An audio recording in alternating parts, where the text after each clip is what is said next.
En avril 1945, Benito Mussolini était un dictateur vaincu qui tentait de fuir le nord de l'Italie. Le régime fasciste s'était effondré et le dirigeant qui avait gouverné avec une autorité absolue cherchait à s'enfuir déguisé, accompagné par un petit groupe de fidèles.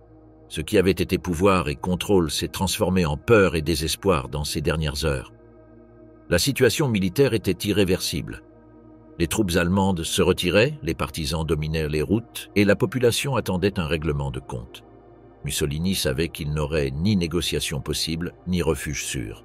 L'objectif était de s'échapper vers la Suisse, mais chaque kilomètre le rapprochait de sa capture.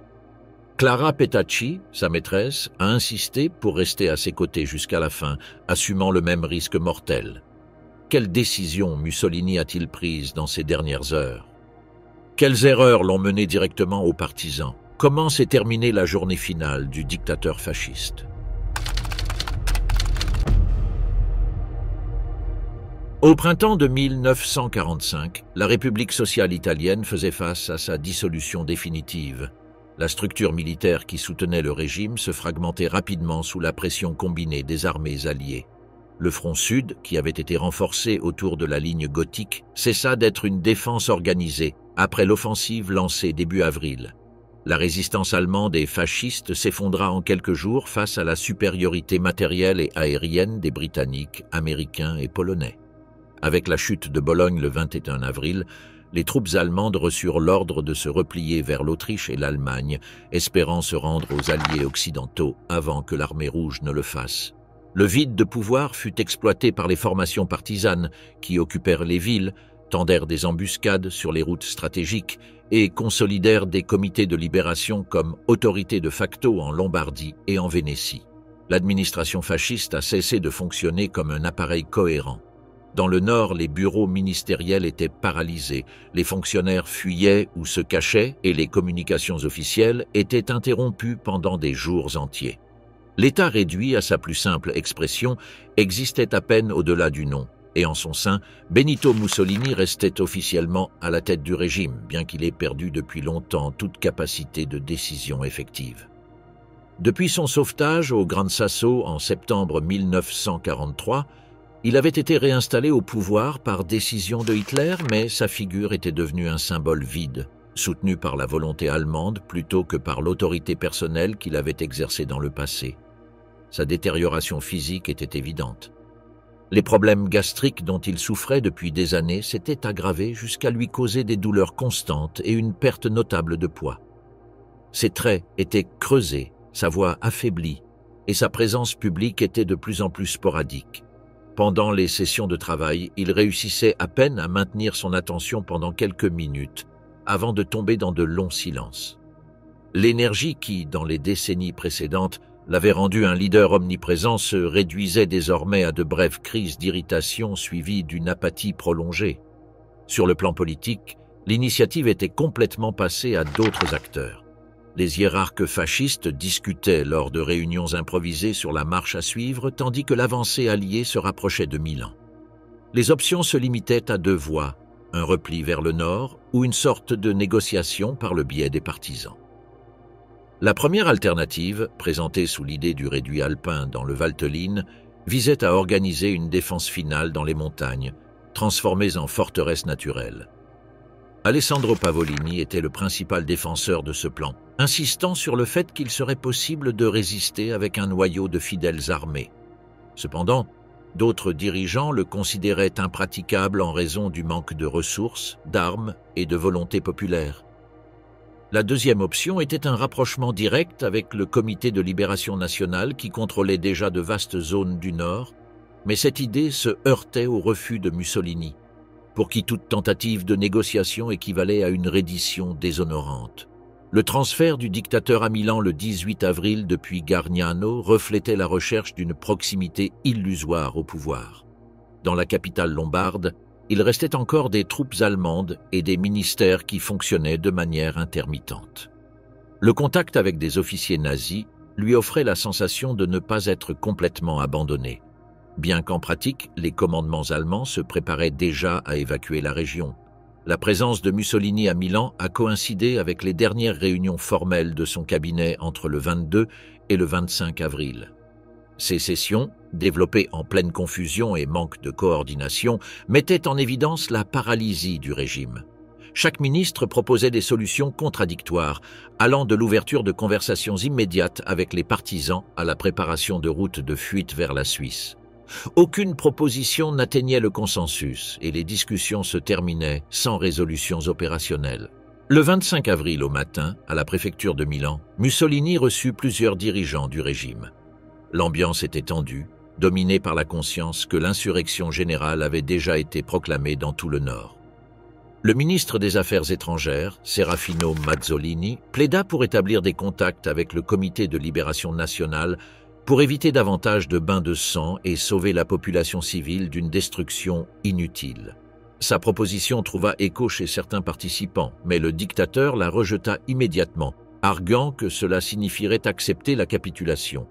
La décision répondait plus à une préoccupation pour l'image personnelle qu'à une évaluation militaire de la situation.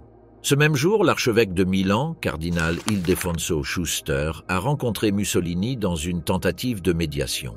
Le cardinal a transmis l'exigence de reddition inconditionnelle de la part des chefs de la résistance, soutenus par le contrôle effectif de la ville et de ses accès.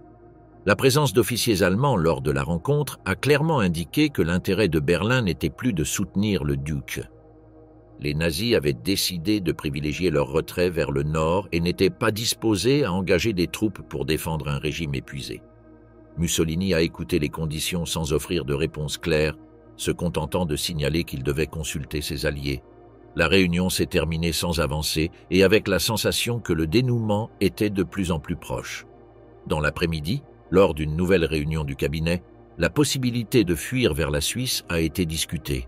Plusieurs dignitaires ont fait valoir que le régime avait cessé d'exister en pratique car les routes principales étaient sous contrôle des partisans et l'entrée des Alliés à Milan était une question d'heures. Mussolini est resté presque tout le temps en silence. Il évitait de s'engager sur une stratégie concrète et n'intervenait que pour rejeter toute forme de reddition formelle. Il répétait qu'il ne souhaitait pas tomber prisonnier et qu'il devait trouver une issue personnelle. Son ambiguïté a accentué le sentiment d'abandon parmi les ministres qui ont commencé à se disperser dans la ville à la recherche de cachettes ou de voies d'évasion individuelles. Cette nuit-là, le dictateur prit la décision de quitter Milan. Après plus de 20 années de domination absolue, l'homme qui avait dirigé l'Italie depuis le balcon du Palazzo Venezia se préparait à partir sans escorte officielle, comptant sur la protection que pouvaient encore offrir les Allemands. Son départ marquait non seulement l'effondrement de la République sociale italienne, mais également la preuve que sa figure avait perdu tout pouvoir réel. La dernière journée de Mussolini en tant que dirigeant ne se termina ni par des proclamations, ni par des discours, mais par la préparation silencieuse d'une fuite qui allait le transformer en fugitif dans son propre pays.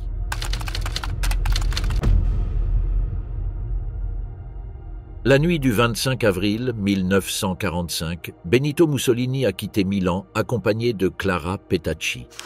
L'insurrection générale, proclamée par le Comité de libération nationale, avait transformé la ville en un théâtre d'affrontements et de contrôle, tandis que les troupes allemandes se repliaient vers le nord.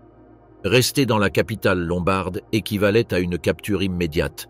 C'est pourquoi le dictateur a décidé de rejoindre une colonne de la Wehrmacht qui se dirigeait vers la frontière suisse.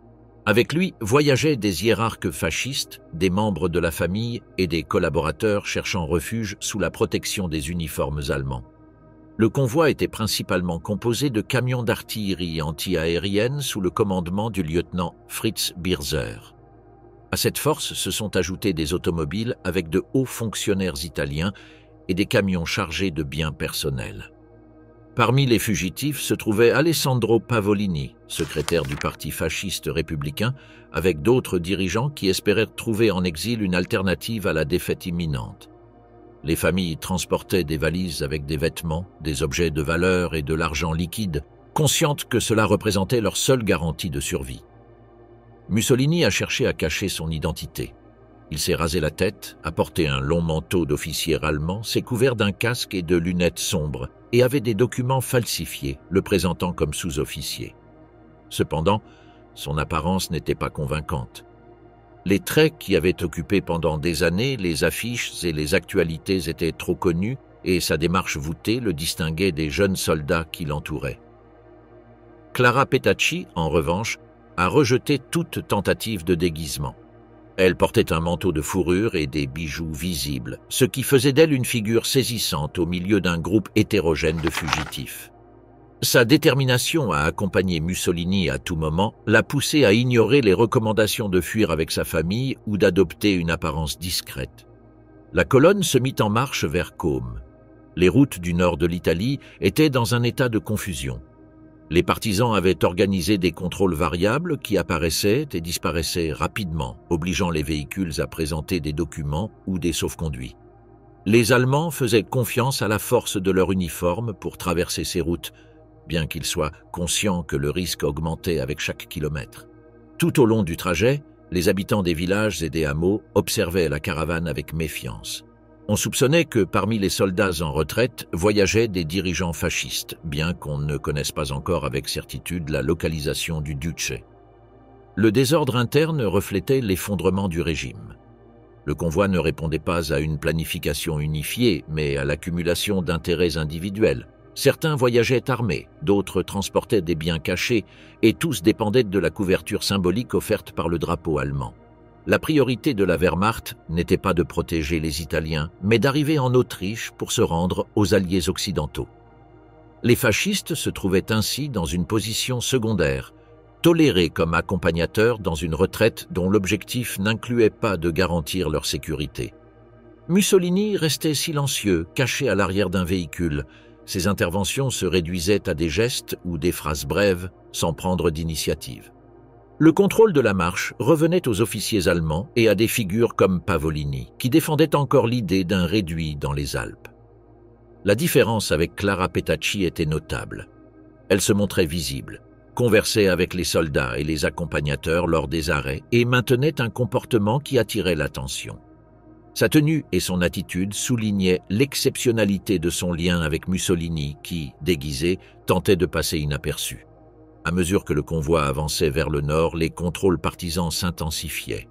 Dans les localités proches du lac de Côme, des barricades improvisées étaient installées.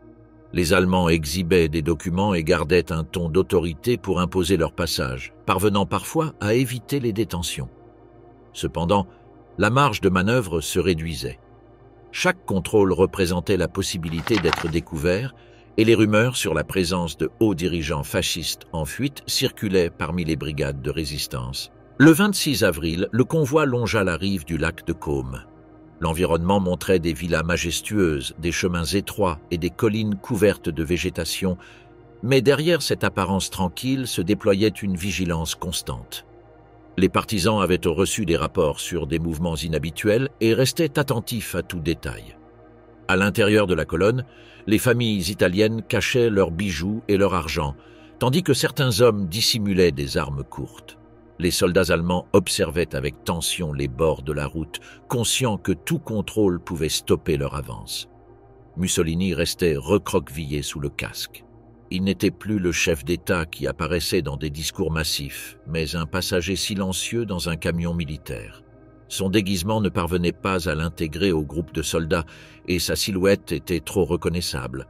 Le contraste avec son passé immédiat était absolu. Du balcon du Palazzo Venezia à une position marginale dans un convoi sans direction claire. La nuit du 26 au 27, la colonne s'est reposée dans la région de Menaggio, sur la rive occidentale du lac. Des postes de garde allemands ont été établis, bien que sous surveillance limitée. La priorité était de continuer à avancer à l'aube et non de sécuriser un campement stable.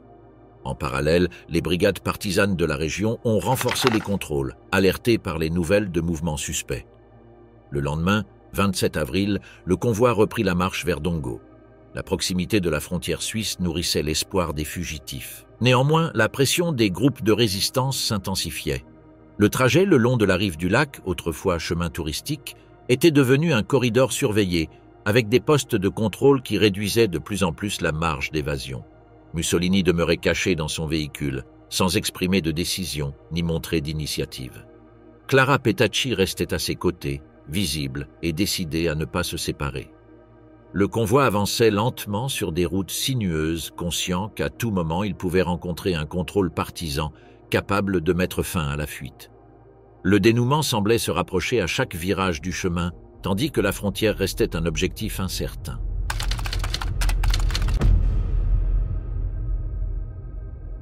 Dans la matinée du 27 avril 1945, la colonne allemande dans laquelle voyageaient Benito Mussolini, Clara Petacci et plusieurs dignitaires fascistes avançait le long de la rive occidentale du lac de Côme. L'objectif était d'atteindre la frontière suisse, dernier espoir de s'échapper du territoire italien. Cependant, le contrôle partisan dans la région s'intensifiait. La 52e brigade Garibaldi avait reçu des rapports sur des convois suspects transportant des fugitifs italiens parmi les troupes allemandes en retraite. Dans la localité de Musso, près de Dongo, les partisans ont installé un contrôle routier. Le poste était dirigé par Pierluigi Bellini d'Elstel et Urbano Lazzaro, connu sous le nom de Gerbil. L'ordre était de vérifier tout véhicule en direction du nord et d'arrêter tout Italien tentant de se camoufler parmi les soldats allemands.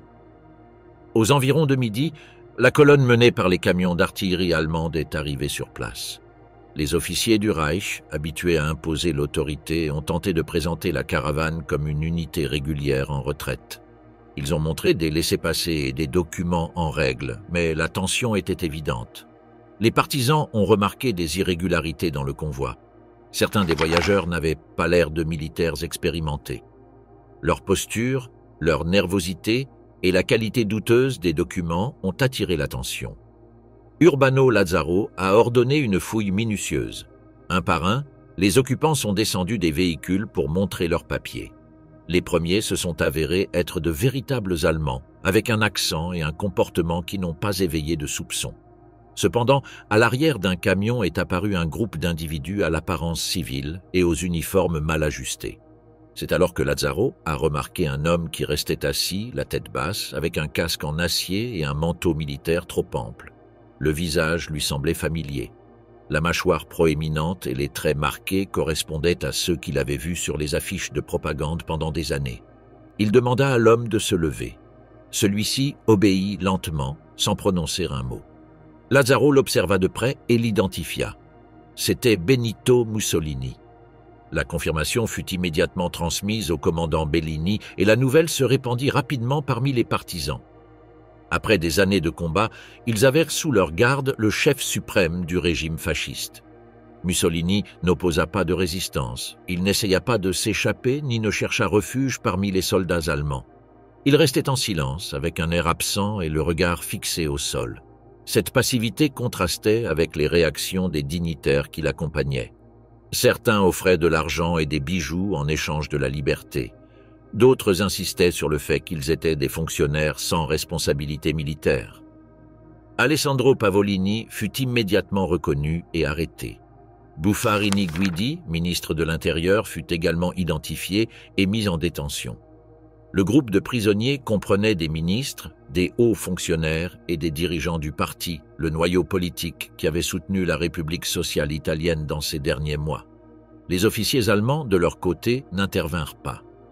Le lieutenant Fritz Birzer déclara que sa mission se limitait à amener ses hommes en Autriche et que les Italiens s'étaient rejoints sans autorisation formelle. La Wehrmacht ne montra aucune intention de défendre Mussolini ni les hiérarques.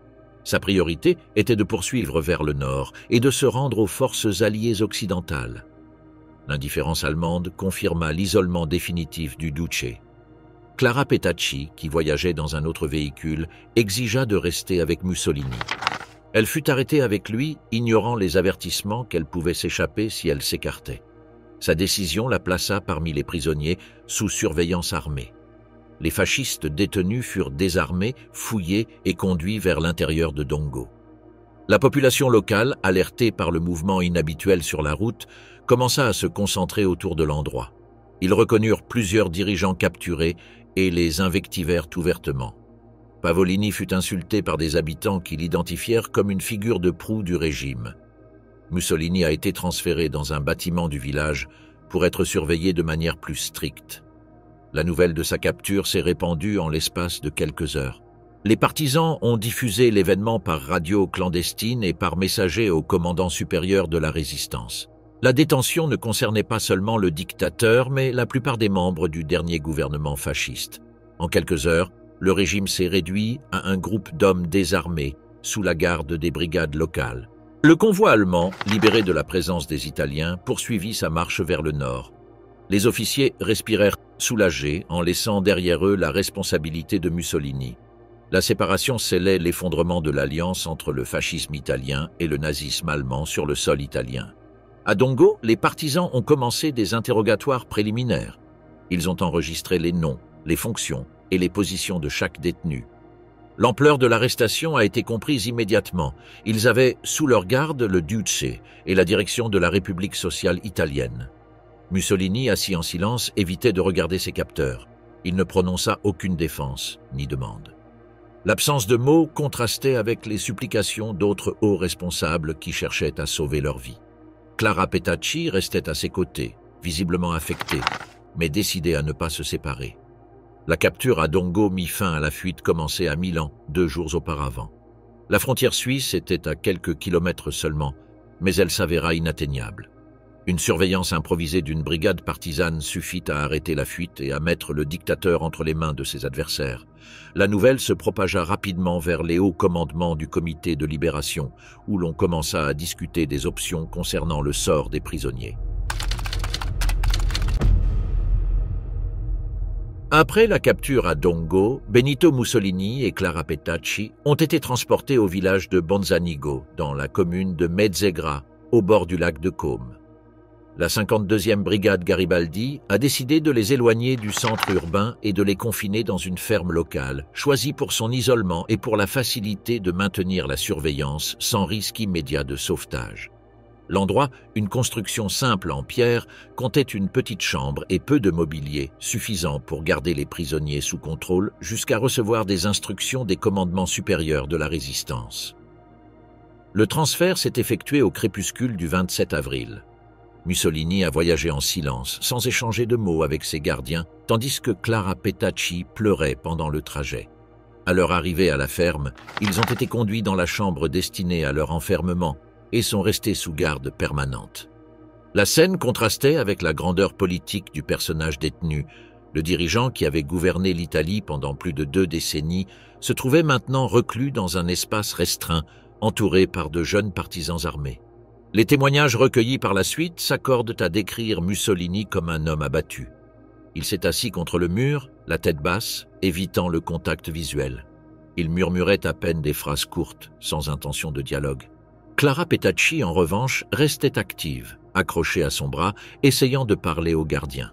Elle leur demandait clémence et rappelait la condition de chef d'État qu'avait occupé son compagnon, comme si cet argument pouvait assurer un traitement différent.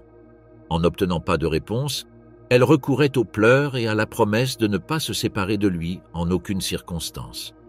Pendant les premières heures de captivité, Mussolini offrit aux partisans de l'or et de l'argent cachés à différents endroits, tentant de négocier sa libération et celle de Clara. Il affirma connaître l'emplacement de dépôts de métaux précieux et de devises appartenant au régime. La proposition fut rejetée sans hésitation. Pour les gardes, dont beaucoup avaient perdu des proches lors des combats ou des représailles, toute compensation matérielle n'avait aucun sens.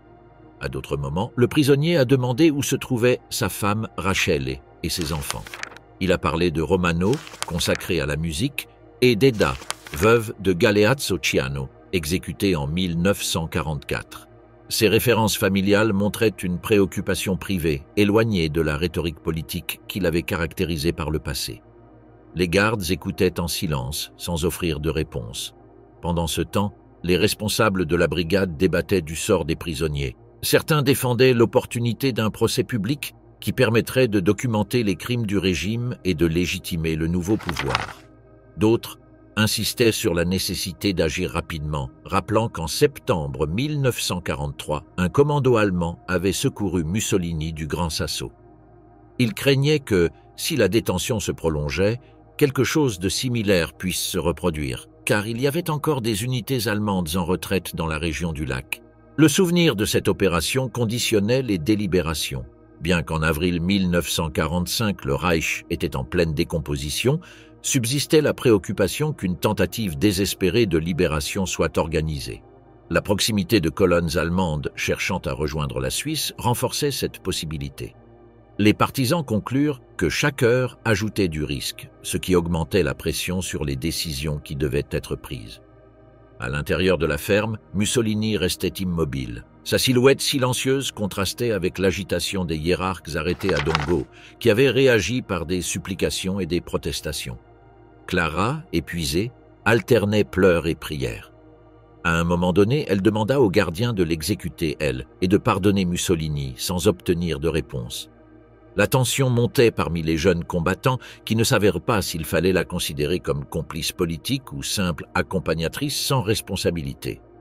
À minuit, des messages sont arrivés depuis Milan.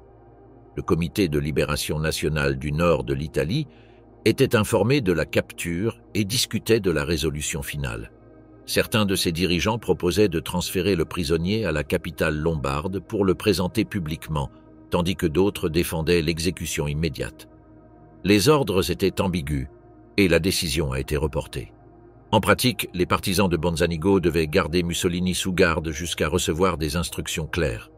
Pour éviter toute tentative de libération, la vigilance a été renforcée. Des tours permanents ont été établis devant la porte et la fenêtre de la pièce. La famille propriétaire de la maison est restée à l'écart, se limitant à fournir de la nourriture et de l'eau, tandis que la pression sur les gardiens augmentait. La possibilité d'une attaque allemande, bien qu'incertaine, obligeait à maintenir l'état d'alerte maximal. Mussolini a demandé du papier et un crayon plusieurs fois avec l'intention d'écrire. Les partisans ont rejeté la demande. À une seule occasion, il a réussi à rédiger quelques phrases sur un papier libre qui n'ont pas été conservées en totalité. Selon certains témoignages, il s'agissait de notes éparses sur son parcours et sur comment il croyait qu'il serait jugé par l'histoire. Le geste reflétait sa déconnexion de la situation immédiate et son refuge dans des pensées isolées. L'aube du 28 avril s'est passée sans incidents extérieurs. À l'intérieur de la chambre, la scène est restée inchangée. Un dictateur en silence, une compagne qui n'arrêtait pas de supplier et des gardiens qui observaient avec distance. Pour les jeunes partisans, beaucoup d'entre eux paysans et ouvriers, l'image était révélatrice. L'homme qui avait gouverné avec des discours à grande échelle se trouvait réduit à un prisonnier sans défense dans une ferme isolée. À l'aube, l'ordre est arrivé de maintenir la garde jusqu'à l'arrivée d'un envoyé du Comité de libération nationale du nord de l'Italie. L'instruction ne résolvait pas la question de fond, mais confirmait que le dénouement était proche. Les gardes restèrent en alerte, surveillant la route face à la possibilité d'un mouvement inattendu. À l'intérieur, Mussolini restait assis les yeux baissés, tandis que Clara insistait pour obtenir une réponse qui ne venait pas. Le matin du 28 avril 1945, pendant que Benito Mussolini demeurait en détention à Bonzanigo, le Comité de libération nationale du nord de l'Italie, réuni à Milan, a décidé de son sort. Après de longues discussions nocturnes, l'ordre transmis était sans équivoque. Exécution immédiate. Un procès formel a été écarté car jugé irréalisable au vu de la situation militaire. Le souvenir de son sauvetage au Gran Sasso en septembre 1943, ajouté au risque d'une opération allemande dans la zone du lac de Côme, a fait pencher la balance vers une solution rapide. Les principaux dirigeants de la résistance, parmi lesquels Luigi Longo, Sandro Pertini et Leo Valiani, ont convenu que le garder en vie représentait un danger politique et militaire. Tant qu'il restait prisonnier, il existait la possibilité que ses partisans tentent de le libérer ou que sa figure continue de servir de point de référence pour les fascistes survivants. De plus, les informations reçues de différentes brigades avertissaient de mouvements allemands en direction du nord, ce qui renforçait la nécessité d'agir rapidement.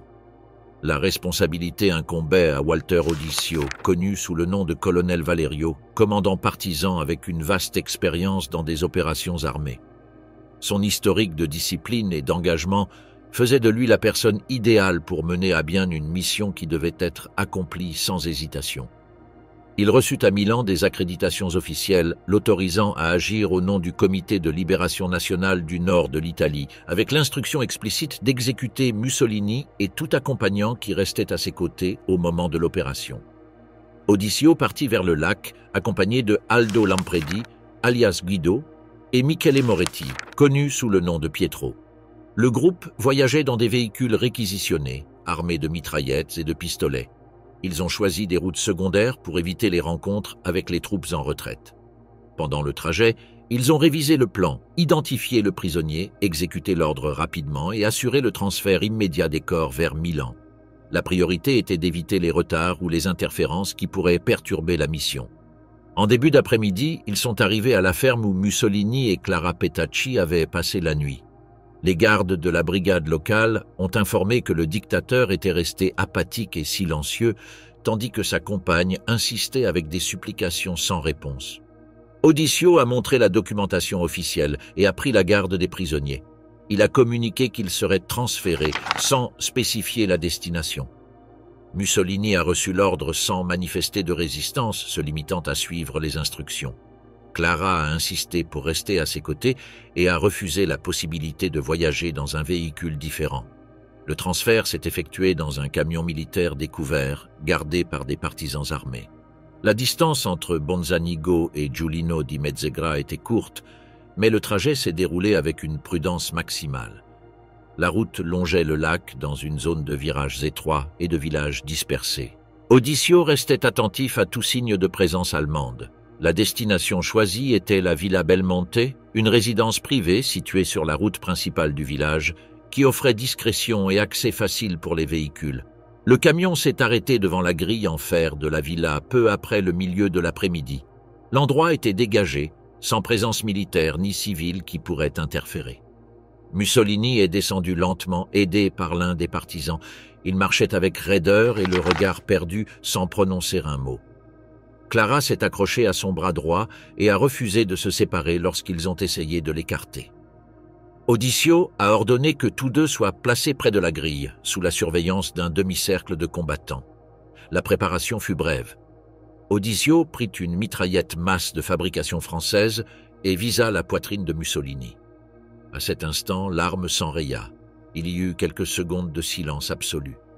Mussolini resta immobile sans profiter de l'incident.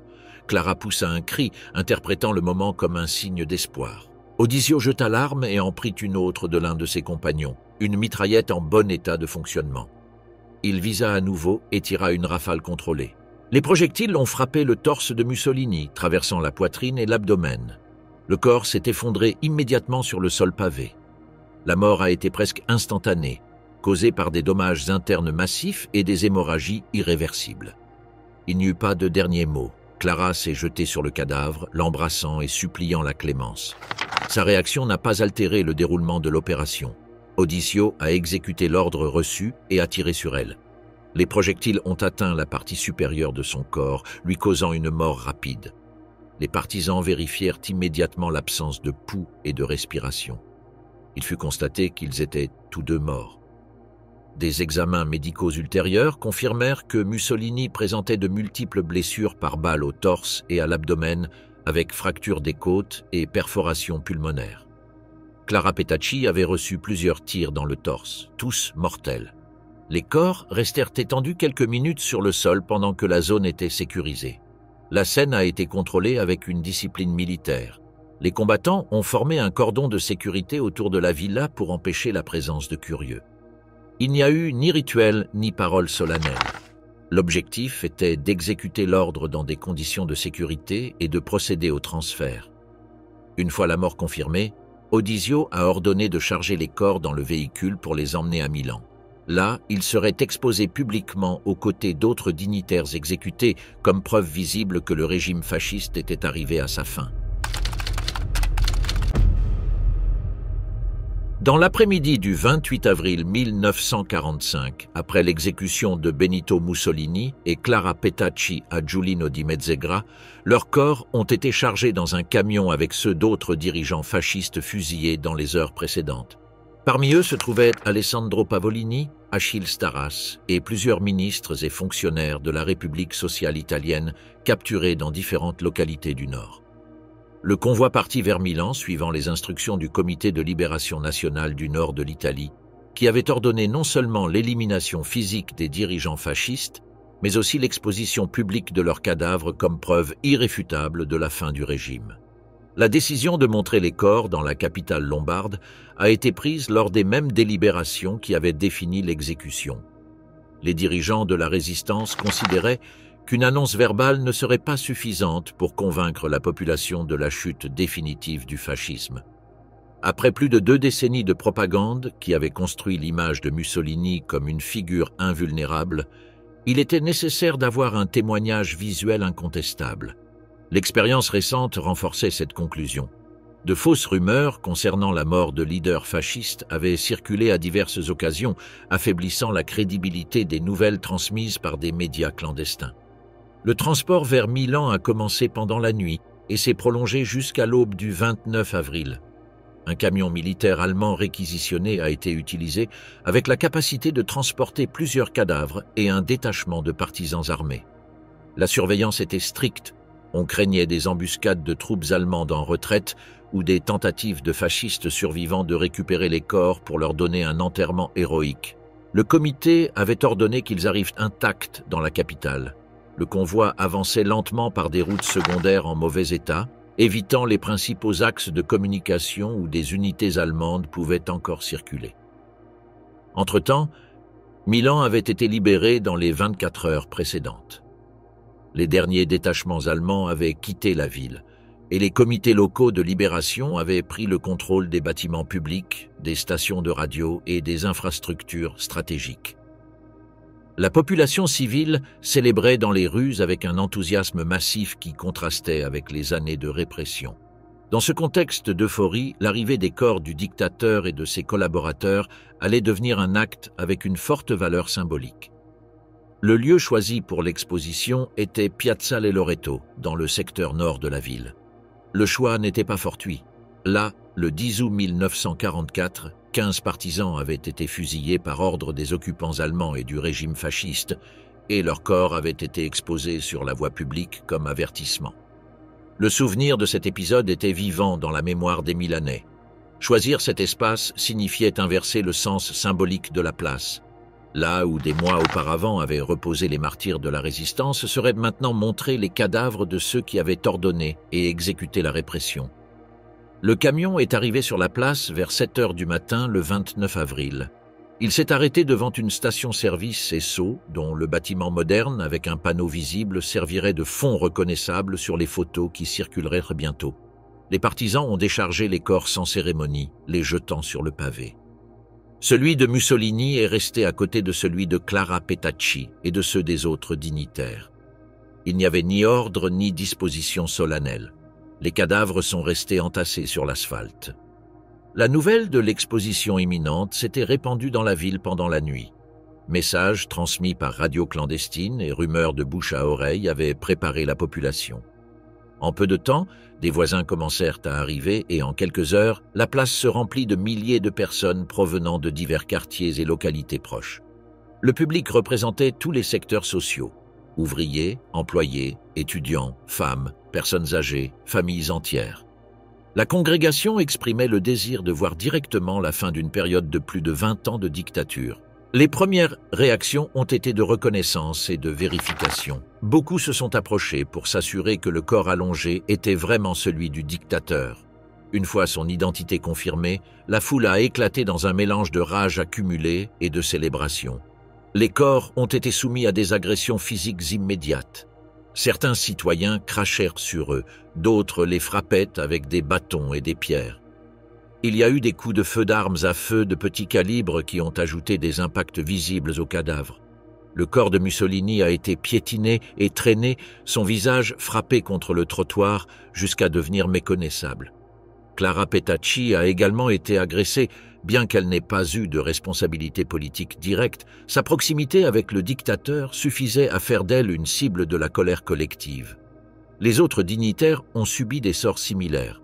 La violence a continué pendant des heures sans l'intervention des partisans responsables, qui se sont contentés de maintenir un périmètre de sécurité pour éviter des désordres en dehors de la place. Ils considéraient que la foule avait le droit d'exprimer sa colère après des années de répression et de guerre. Les revendications ont augmenté jusqu'à exiger que les corps soient pendus pour que tout le monde puisse les voir clairement.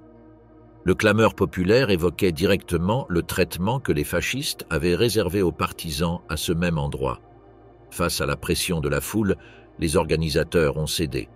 Les poutres métalliques de la station-service ont été utilisées comme point de suspension. Avec des cordes improvisées, les corps ont été attachés par les chevilles et élevés la tête en bas. Mussolini occupait la position centrale, flanqué de Clara Petacci et de plusieurs de ses collaborateurs les plus connus.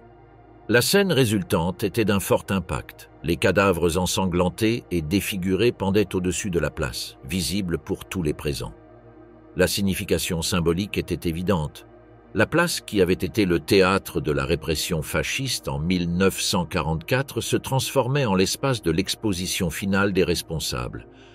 Pour les habitants de Milan, l'inversion des rôles constituait une confirmation tangible que le régime avait touché à sa fin.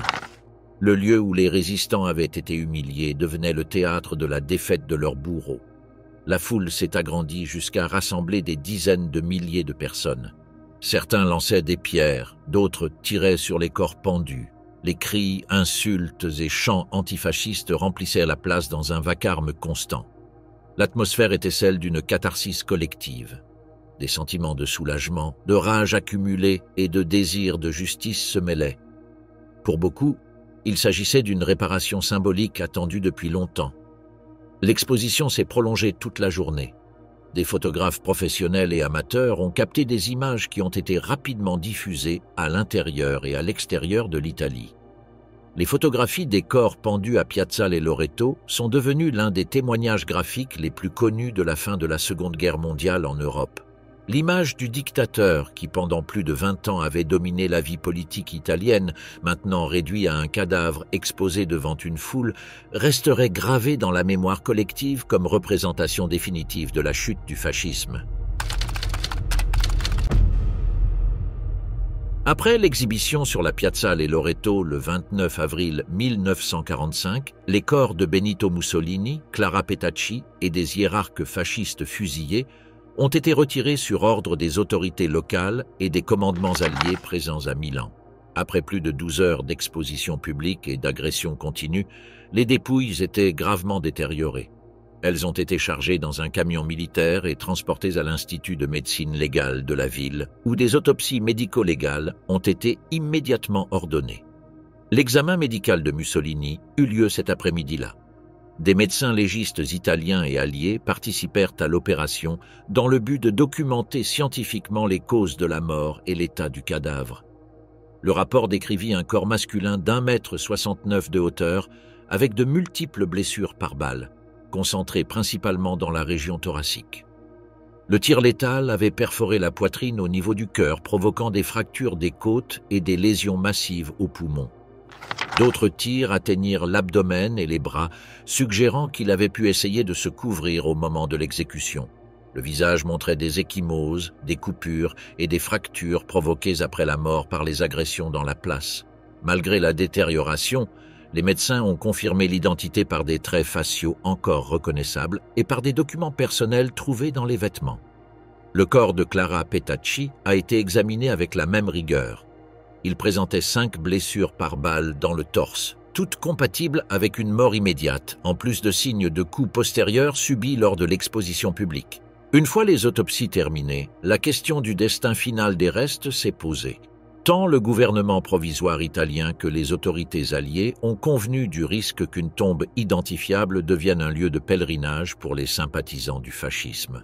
L'expérience européenne montrait que les enterrements publics de figures politiques controversées avaient tendance à se transformer en centres de culte pour leurs partisans.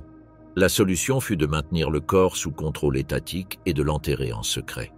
Le 1er septembre 1945, il fut déposé dans une fosse anonyme au cimetière de Musocco, en périphérie de Milan, sans aucun signe indiquant sa présence.